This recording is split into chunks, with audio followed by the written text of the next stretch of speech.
All right, we're on. Hey guys, We're live. welcome. So happy to have you here. I first want to say sorry, everybody. Prayers go out to Todd. He's suffering illness right now, and so he's not with us. But we do have a couple special people with us. We have Aaron Frost. What's up? Kip Lawrence. And Dave Geddes. Hey. Eric Christensen. And hey guys. I'm your host for the day, Kent C. Dodds. And we're super excited to talk about ng-conf and the Angular community with the Angular or ng-conf organizers. And we're missing out on Joe. Hopefully he joins in a little bit. And then we're also missing Sunny, and I know that she does a lot of work too. So, but we have the bulk of the ng-conf organizers, so we're super stoked. So we do have a couple of announcements first. I know we just barely started the show, so but I'm just going to mention our next show will be for in another 2.5 weeks. It's going to be a special broadcast at NGNL in Amsterdam. It's an Amsterdam conference. Aaron Frost and I are going to be there. It's going to be a blast. And we're doing a live broadcast at NGNL. So it's going to be a lot of fun. Also, remember to go to our website, ng-air.github.io, and there you can find out our other episodes that are upcoming, and you can ask questions for our guests and all kinds of stuff there. And remember to follow us on Twitter and Google+ to stay up with stuff. All right, without any further ado, let's talk about ng-conf. So just to get started, I know that Aaron, you did a blog post on LinkedIn about the story of how ng-conf got started, and so we can direct people there. But if you want to give kind of a recap or tell that story a little bit to our viewers, that'd be awesome. Yeah, it's actually funny. After I did that blog post, Igor disagreed with me. But it was really just Kip and I. Kip kind of just said, hey, we should do this. And I was like, yeah. So I was just by chance, I was going to Google the next week. I talked to him into it. Igor claims they weren't into it. They thought I was crazy. And so I came back to Salt Lake. And then, per Igor's claim, a few weeks later, Dave and I were presenting at FluentConf, where we shocked each other with electricity on stage. We shocked him too. Well, per his account, that was when they were like, "Okay, for real, let's do this conference with them." But that's how I remember it. Because we went to dinner with Igor that night. Yeah, we were already planning at that point. So. But that's when we got us in. But Brad was in. Oh, Brad was in. Brad was already in. We asked Brad at the thing. He was in. We were in. Igor didn't have to get on board until Fluent. That's fine. But it was all birthed at. It all happened at that time. So, but yeah. So we came. Anyway, we came back. I came back from Ohio, and Kip and I, because we leaned heavily on Joe and Dave to kind of build that relationship with them. Those guys were, instantly organizers, and then there was just like one piece we didn't have, and it was just kind of a youthful sexiness thing, and so Merrick came on board, and it was good. We had like an uneven amount of people, so on like a decision where we didn't agree, we had a tiebreaker, which we've actually been forced to use a couple times. But yeah, so that's kind of where the team came from. I mean, it wasn't all like that easy. There was a lot of stress that we went through. I mean, prior to selling tickets, the day of the conference, I mean, we all had different levels of stress for different things. So, but yeah, that's kind of where it started, though. I'm proud to be the guy that brings the sexiness to the conference. You're like the conference mascot. Yes. No, the conference mascot's at a unicorn, actually. Looking forward to seeing that guy again, right? Oh my gosh, you have no idea what we have in store for you this year. I'm stoked. So a lot of people thought Merrick was in was the dude wearing the head, but he wasn't. No. He wasn't. So actually, why don't you tell us the story about how that guy came to be real quick? Like, who So- came up with that idea? Merrick. I did. Yeah, I love having fun, and I love randomness, and I know that unicorns have been kind of a thing for Brian Ford, and I wanted that for Brian to know that, like, I got you, you know, like, you come to ng-conf, there's going to be a unicorn there, and I can't, like, the Angular team doesn't know what we have in store this year, but it's going to be a blast. It's going to be really fun. And you guys have been talking up this year's ng-conf. I'm so stoked. I know, we've been talking it up, but it's because we're excited about it. It's not like a marketing thing. Like, we're genuinely just looking forward to it. Like, last year was kind of the first year, so we were learning a lot about how to do a conference. Kip brought a lot of expertise to the table because he's done some regional conferences, but this year we had a better idea, you know, how a conference gets organized and how to run a conference, and so I think this year we're going to add a lot more polish, a lot better experience. Yeah, so Igor recommended that we read the book How Google Works. If you guys haven't read that, it's a great book. But one of Google's philosophies is when you're planning something, try to make it 10 times better. Not just a little bit better, but 10 times better. So we've kind of had that in mind with ng-conf 2.0, and so far we think we're on track. So we're really excited for it. Awesome. Yeah, it's gonna be a lot different than last year. There'll be some similarities, but I think people will agree it's kind of it'll be different, and then it'll be better. Is there anything that you can, like, you know, I know you want to make everything, you know, exciting and surprising and stuff, but is there anything you can tell us about this year's ng-conf that's going to be different and that's going to make it that much better? I'll leak one detail, and it's one word. It's didgeridoo. Didgeridoo?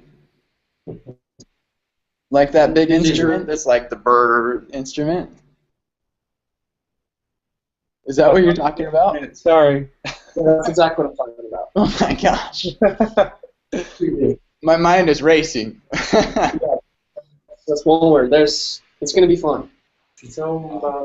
Let's just say yesterday when we had a meeting, our admin, Sonny, was like, guys, no more things. I can't handle anything else. Please stop. We're like, okay. I know. I want to leak deep details, but I don't want to. No, it's not deep. I know, but Keep them guessing. I don't want to guessing like that. It's the tease is there already, bro. It certainly is, dude. That's funny. Cool. Well, so how you guys mentioned that having 5 guys is and a burrito, just 5 guys is a good thing for tiebreakers and stuff. How do you make decisions? Like, is anybody in charge of certain things? Just you kind of delegate, or do you have to make like all decisions the same? How did you decide on the venue, and why did you? I know you guys were thinking about doing a different venue this year. Like, why did you decide to stay? And those kinds of and like what activities you do and stuff like that. Yeah, I think Kip's probably the best answer for this question. Just how do we make decisions? Yeah, why is it good to have 5 guys? All that stuff. An odd number is a good tiebreaker. I guess would be a big one. And also, I think everybody brings something unique to the conversation, and we have a lot of different.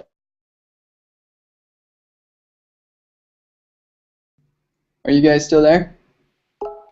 Yeah, still here. Somebody, you guys cut out there for a sec. Okay. Yeah. Do you see us, Kent? Yeah, can see it. Okay. Go ahead. So basically, I was saying because of our differing, personalities and opinions, we even each other out. As a group, we make a better decision, and I think just make a better decision for a more, fun ng-conf. Yeah, so more personalities creates more diversity. Sunny is like our secret weapon. She's amazing. So Yeah. Sunny, like I mean, I really wish she was on here because she's like. I think you guys cut out again. Sorry, dude. Eric, you cut out on. She's like. She's amazing. Yeah. Awesome. Yeah. So actually, do you want to just shout out to her, like mention some of the awesome things that she does? So, yeah, she is like she's the mastermind. She holds all the information, and she does all of the organizational work and all the logistics. We bring a lot of ideas and decision making to the table, but Sunny is like our hero on the ground. Yeah, like a lot of us, like we 32 skidoo up an idea. It's basically like napkin level planning, and then we pass it off to Sunny, and that's what, and then it ends up at the conference because of that. So she's epic. If anyone listening is like, hey, I'm going to do an event, and I need someone who gets it, you should contact her to help you because she's just top notch. That's all there is to it. Except not during ng-conf. We need her. Yeah, awesome. No competition. Nice. That's awesome. So what about like I don't like, do you guys delegate specific things to be done, or do you, like, every time you're gonna make any sort of decision, you meet together and talk about it, or like how does that whole process work? We each kind of have our areas that we kind of own, and there's a lot of little decisions that don't need to be made with the whole group.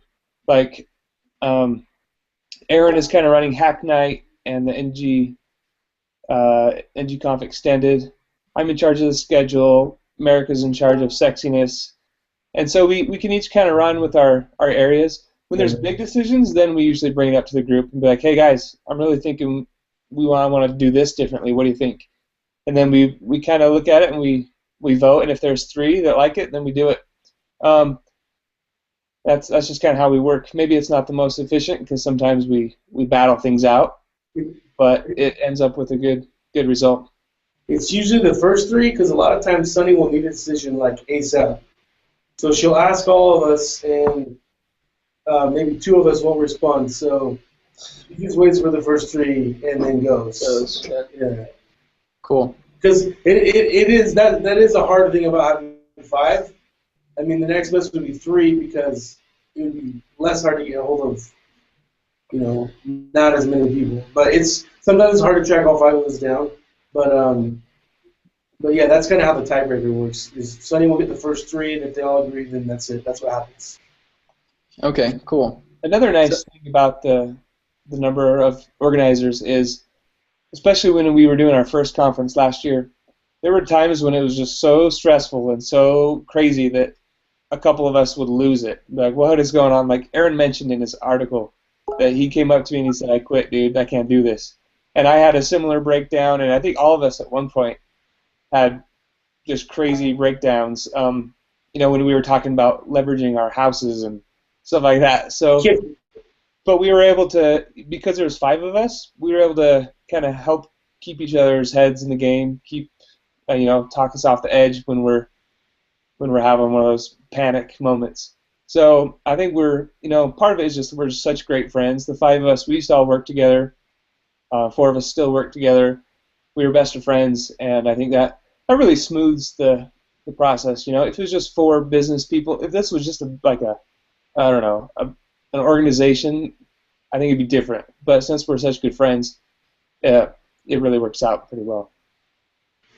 Yeah.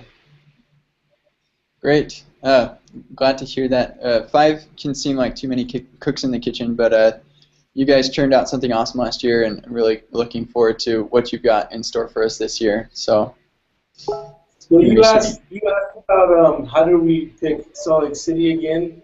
Oh yeah, I'm curious about location and venue, that kind of stuff. Yeah, who wants to take that? I can. We were looking at other places and other venues, and ultimately we decided, man, we know the logistics of Salt Lake, and we know the logistics of the venue. We could totally one-up ourselves. We know we can one-up ourselves. We know we can do better based on these choices. So it was kind of like, do we want to like iterate on our existing conference, or do we want to try an all new conference somewhere else? And we ultimately decided to iterate and make what we knew we could make an amazing conference. So in that, it's kind of unfortunate Joe's not here, because for a lot of what we're talking about, Joe's kind of the unsung hero. He does so Joe's much for the amazing. conference, and he's super passionate about keeping the conference here in Salt Lake City. Yeah, he loves Because Utah. and really when you look at like all the a lot of early big contributors, a lot of them came from Utah, and a lot of the adoption is in Utah, and Joe, for that reason, wants to keep it here, and it's really, really important to him. He's super passionate about it, and that's, while some of us were like, hey, let's look at a different place, Joe was like, no, dude, we're keeping it in Salt Lake City. Yeah. And Merrick was the one that kind of brought the sound mind to what he talked about, like iterating on our conference and keeping it at the same place, which was an amazing point to make. Yeah, it really is. It really is a shame that Joe isn't here, because Joe is like, him and Sonny are heroes. Like last year we were joking that we should have called it ng-conf, just because Joe did so much work. Oh man, we're trying to get Joe on right now, but he's having connectivity issues. I wish that he were able to jump on. Yeah. But yeah. Come on, Joe! Come on, Joe! Here, everybody cheer. 1, 2, 3, Joe! No, that's inspiring. That you can take programming principles like iterating and apply it to the like organizing an event like ng-conf. And like from the sound of it, you guys put a lot of thought and effort and work into making the decisions that you've made. And so I hope that it pans out here in a month and a half or so. Yeah, I guess it's just about a month and a half. So it's basically what my wife has been trying to do with me this last 10 years. Get rid of the things we didn't like and improve on the things we do like.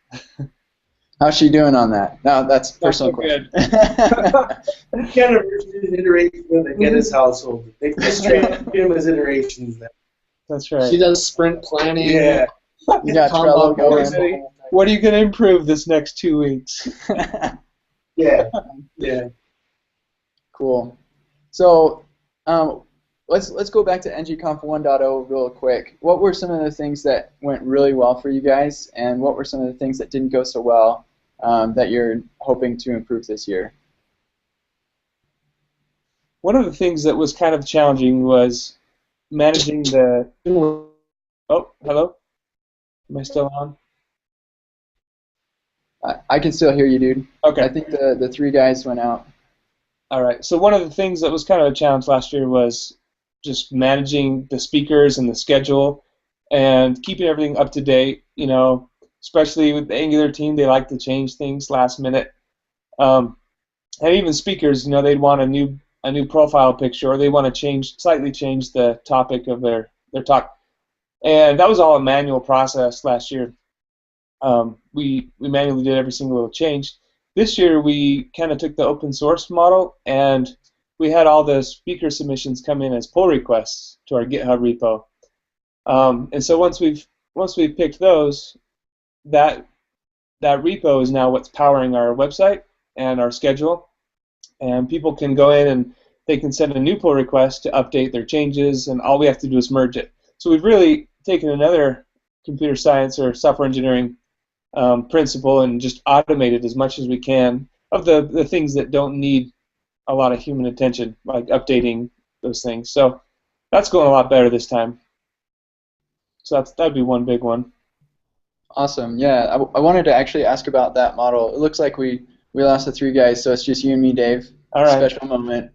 But hopefully they can jump back on. But I did want to ask, like, how did the pull request model go? Like, especially lots of these questions, I'm hoping people will benefit from, whether they're just curious or if they're hoping to plan another, like their own conference or something.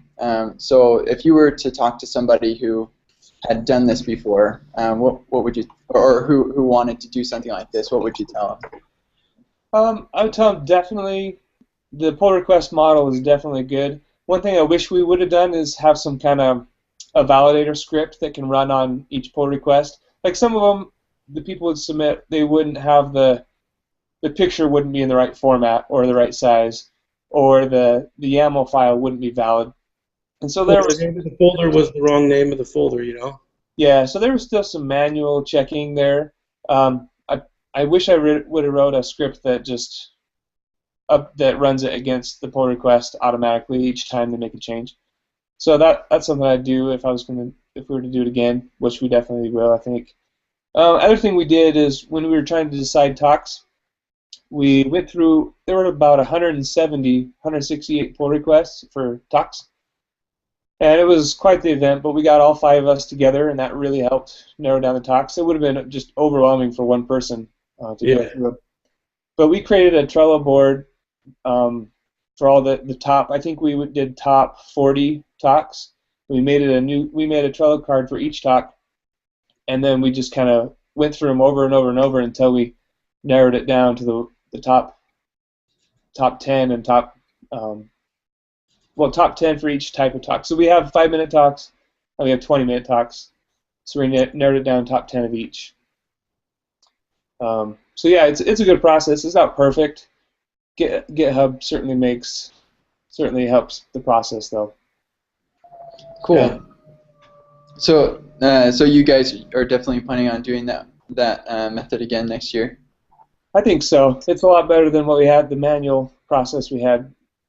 Totally. My favorite part of that answer is that you accepted the concept of there being an ng-conf 3.0. Oh. So, sweet. Oh, yeah, no, dude. 3.0 is a thing, man.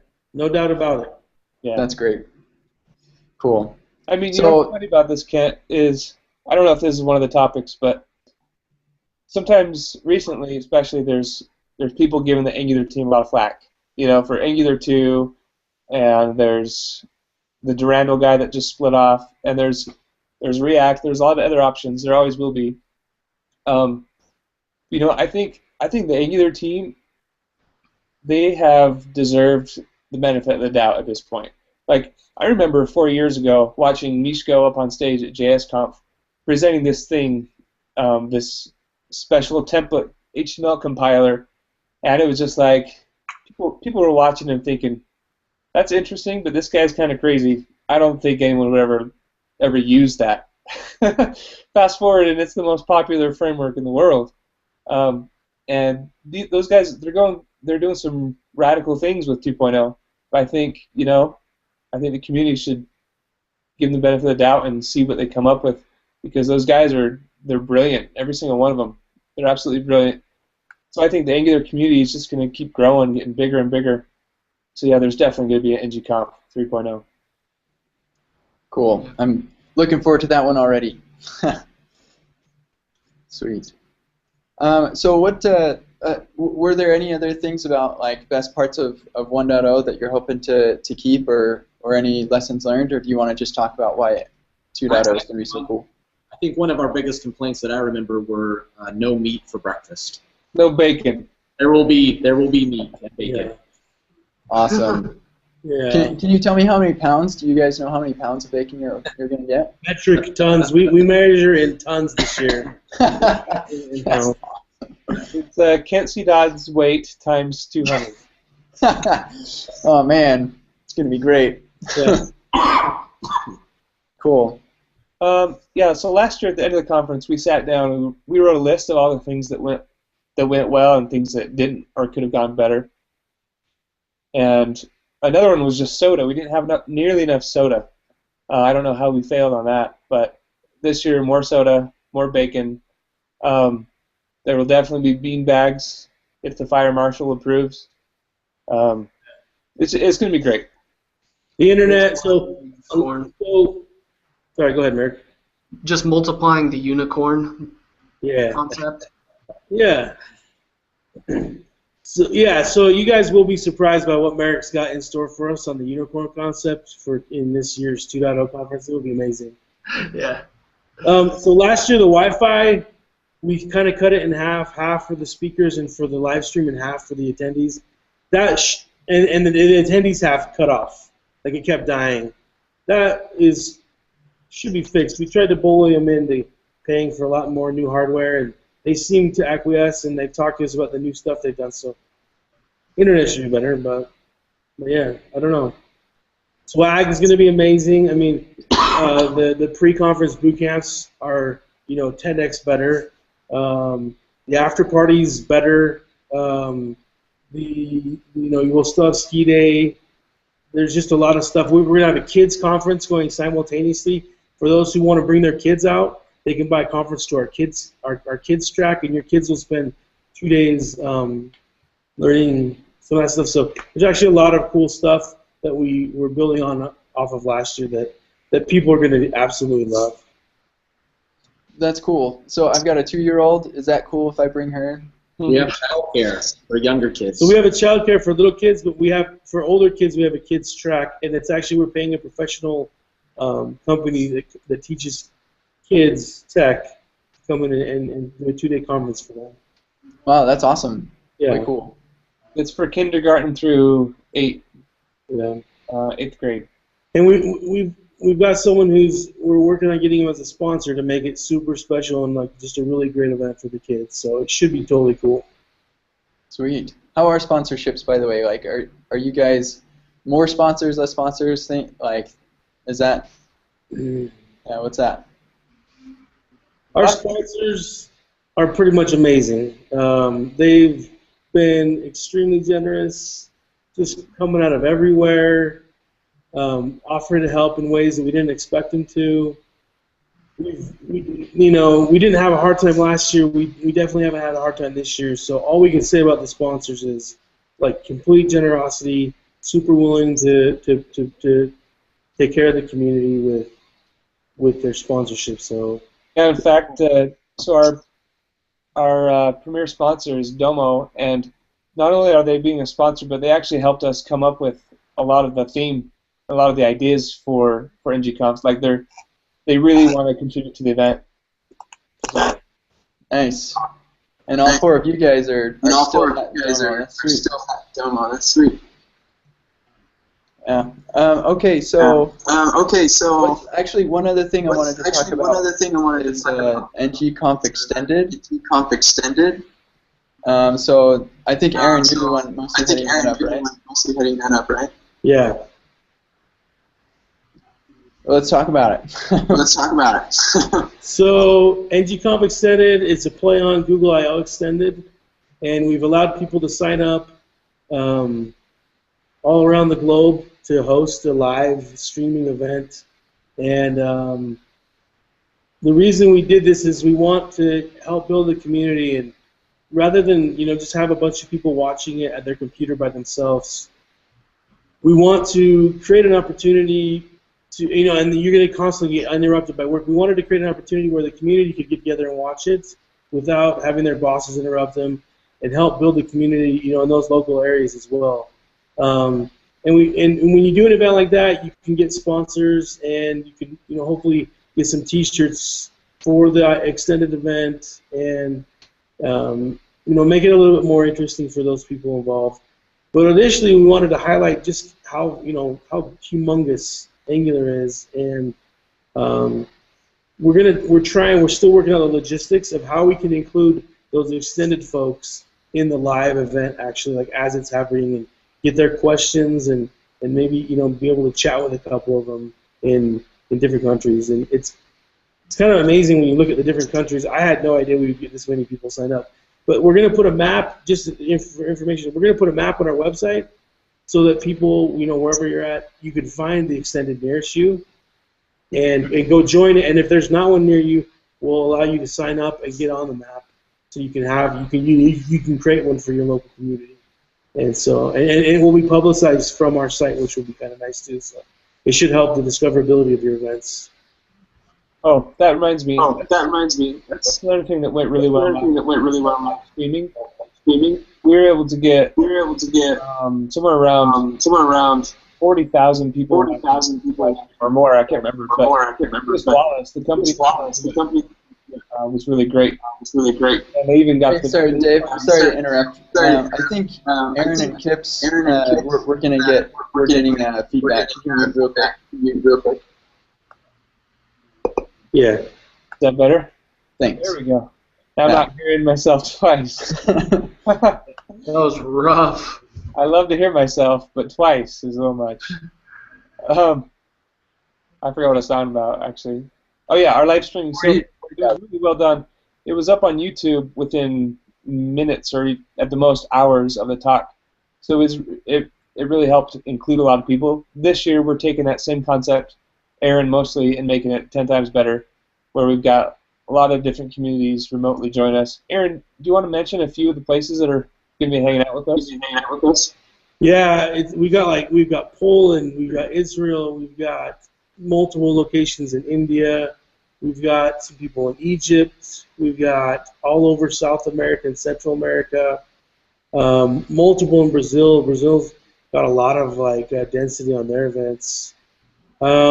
Korea, Japan, Netherlands, all over Europe.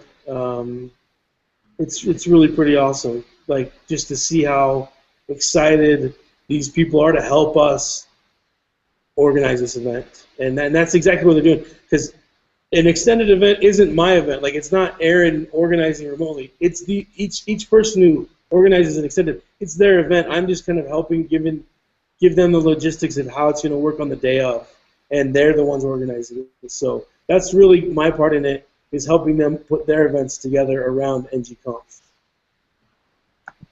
That's really awesome, Aaron. Guys, I think that's way cool, and the fact that you've gotten so many people to sign up and host those events, that's really impressive, and it speaks highly of the Angular community in general. So yeah, bravo. That's cool. And another thing to mention is a lot of these ideas and input also come from the Angular team. They are, especially Igor. I mean, the guy's just got a heart the size of a house. He's the one that came up with the kids thing, and he wants the whole world to feel included. And so they've really been helpful in making this event. Extended was his idea too. Like, to be completely honest. So yeah, I agree with that. Igor. Yeah, awesome. Go Igor. Sweet. So is there anything else you guys want to chat about? I did want to talk about the Angular community in general, but is there anything else that you wanted to talk about with ng-conf? Just that, and we're really grateful to be able to do it. I finished your sentence, bro. Sorry. About the Angular community, what makes, how would you describe the Angular community, and what makes it unique and special?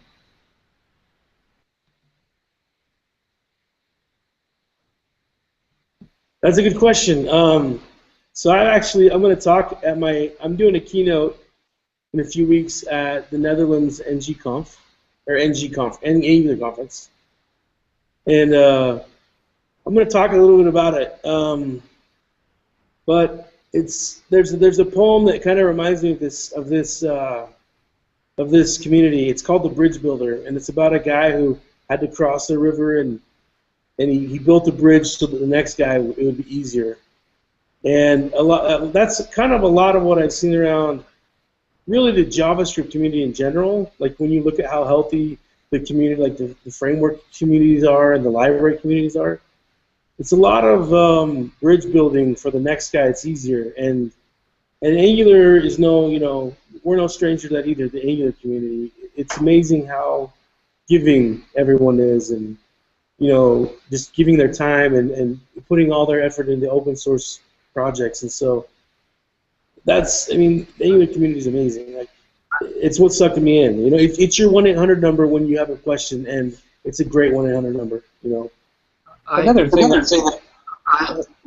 Ross, can you guys go on mute? Thanks. Another thing that I think makes the Angular community special, in my opinion, is they're just kind. And the Angular team themselves, they set the example. And I think the most the most of the community has followed is that people are just kind to each other. You don't see a lot of bashing of other people's ideas or other frameworks, and you know that's a pattern I think that jQuery did back in the day.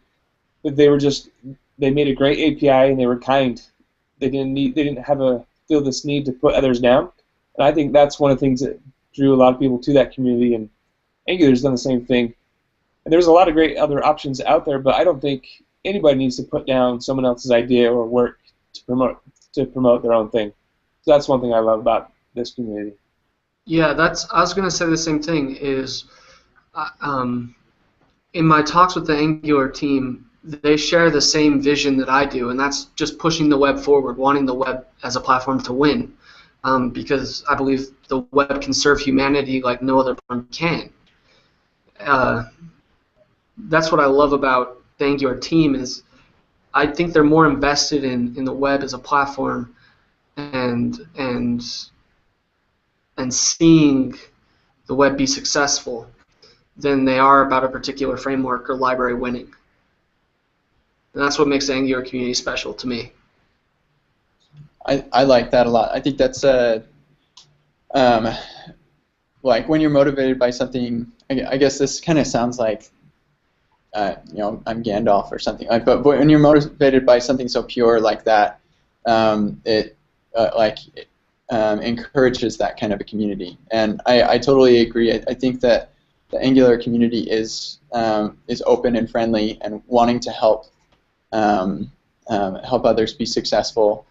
And I don't know why that is necessarily. Because there are tons and tons of Angular developers, but that just seems to be the feeling in the Angular community. We must have some people who are just really influencing that a lot, and whoever that is, I'm really grateful for that. I'm glad to be a part of this community. It's cool. Amen. Sweet. So unless there's anything else you want to talk about, we do have some questions that we can go to from our viewers. Is there anything anybody else wanted to bring up about ng-conf or the Angular community before we move on? I don't think so. Okay, cool. So yeah, let's. I'll open up the moderator thing. I forgot to bring it in presentation mode. Dang it. I'm pretty sure it is sorted mostly. I'll just look at them. So how much? This is from Marcin Wosinek. I'm not sure if I said that name right. I'm sorry. But how much time and work does it take to organize a conference like ng-conf? It's a part-time job. A ton. Are we talking, like, maybe we can try and quantify it? Is it like 20 hours a week or like more, sometimes less? I think for each of us, if you were to average it out, it would be like 10 to 15 hours a week. Wow. It gets busier the closer to the conference because there's a lot more details to handle.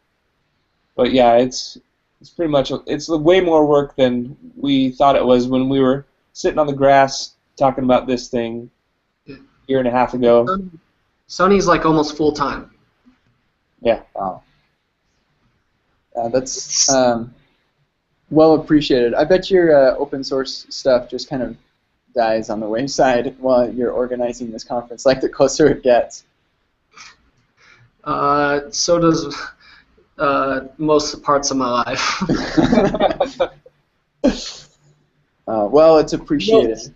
It's a big sacrifice. Like round one, like the first conference, we got in a deal with Eventbrite where we were in a pinch and we were talking about mortgaging houses and stuff. So, it's a level of commitment. If you're going to mortgage your house, that's freaking level of commitment. So, it's intense. It gets intense sometimes. How much we have to give, but it's rewarding. So we all give freely, right? Well, we're all very grateful for the work that you do. So yeah, thanks.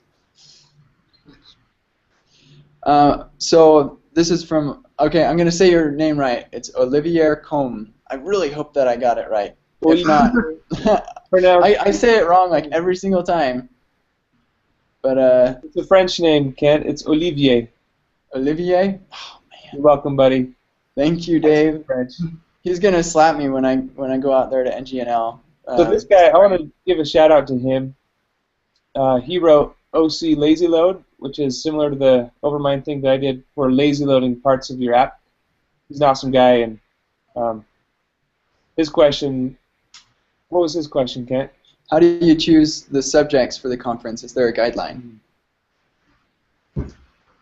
It's pretty subjective, honestly. We give half the slots to Google and half the slots to the community. And the odds are not good with that many submitted. We had probably double the number of submissions this year as last year. So your chances are pretty slim. But some things we look for are crazy, cutting edge. Does the author sound excited about the topic that he submitted? Does it look like something that would, Or she. he or she, thank you. Does the topic look like something that would appeal to a large group, but also sometimes niche enough to be something that you wouldn't find anywhere else other than ng-conf? So I don't know. It's really subjective, but we try to do our best, and I think we've done pretty good. Yeah, we try. We all get together in Dave's basement and we fight about it pretty much. Yep. So there's a lot of submissions that a lot of it was, hey, we have this cool product, we want to come give a talk about it and pitch everyone on it. And we, for the most part, didn't pick those because that's not what ng-conf is about having companies come and pitch their products. We tried to pick people doing awesome things with Angular or teaching us how to do Angular the right way and purifying the way we do it. And so there was a little bit of that into it, of not letting it just be a big commercial for people and their products. Yeah. But other than that, it was just Merrick punching Joe and Joe punching Dave, trying to pick what we were going to end up with at the event. There were so many that we wish we could have accepted. There's so many good ones. It was really, really hard. Yeah. And the other thing that we try and do is make sure that the people that are speaking have different worldviews, come from different backgrounds, just because we want the most interesting possible conference, and we think there's a lot of value in that diversity.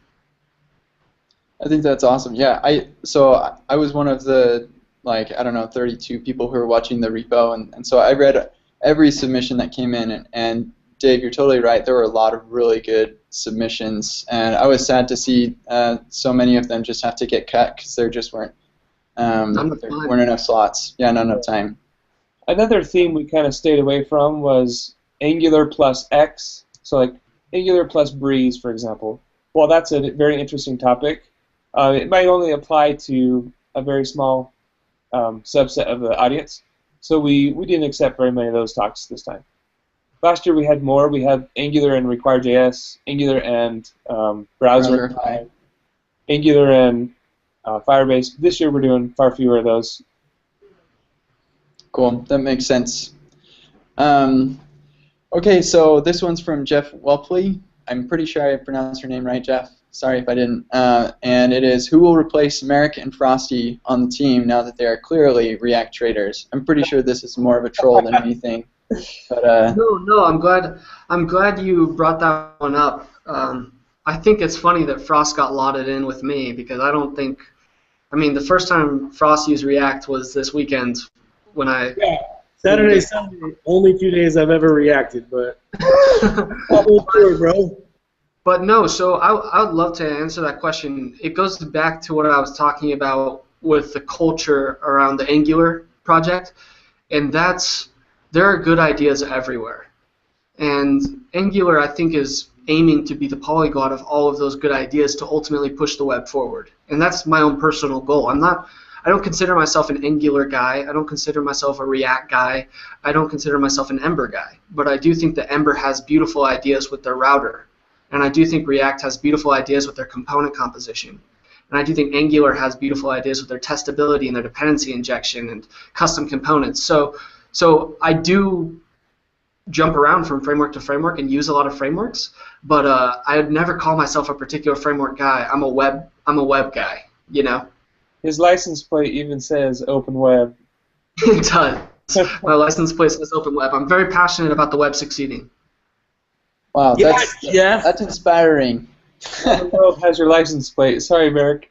Oh shoot! Yeah, got changed. No, I'm No, proud. actually, I want to just shout out to that whole concept. I think too often we get into this mode of like, you know, I'm an Angular developer or like I'm this type of developer, but I really think that we should explore other frameworks, other ideas, or other non-frameworks, and like learn JavaScript, and then take ideas from others and try to apply it into whatever you're doing. Like I've been doing a lot of React recently, and then I do Angular at work, and I'll tell you, like, the things that I learned doing React on the side really impact the way that I do Angular in very good ways.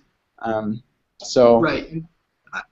That's the beauty about the web right now. I just have to go on a little tangent. And Angular 2 is adopting this. A lot of people are like, what in the nuclear with Angular 2? But I am so happy with what they're doing with Angular 2 because the web, now that we're standardizing on a module system, makes the shareability of code way more simple and way more practical. So my stack here at work uses a lot of things from Angular 2, along with React and some of these other things. But we're able to now take the best of all these different frameworks and polyglot them. And that's what... Merrick, you cut out at that's where. Oh, that was so good. Dang it, he was on fire. Are you back? Dang it, I'm sorry, guys. Internet connection. It's all right.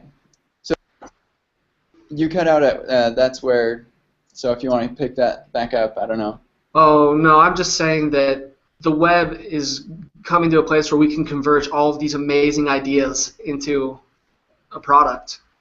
And Angular 2 is facilitating that, and it's amazing.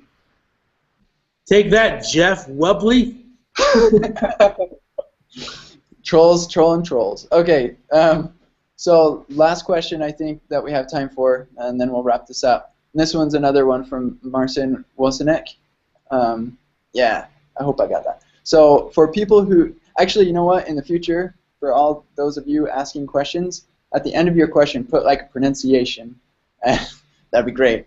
But okay, so for people who want to contribute time to the Angular community, what activities, like meetup talks, workshops, modules, or online courses, etc., could offer the biggest impact? I think that's a better question for the Angular team. Do you guys have any suggestions on how, like, best way to get a hold of them? GitHub. Cool.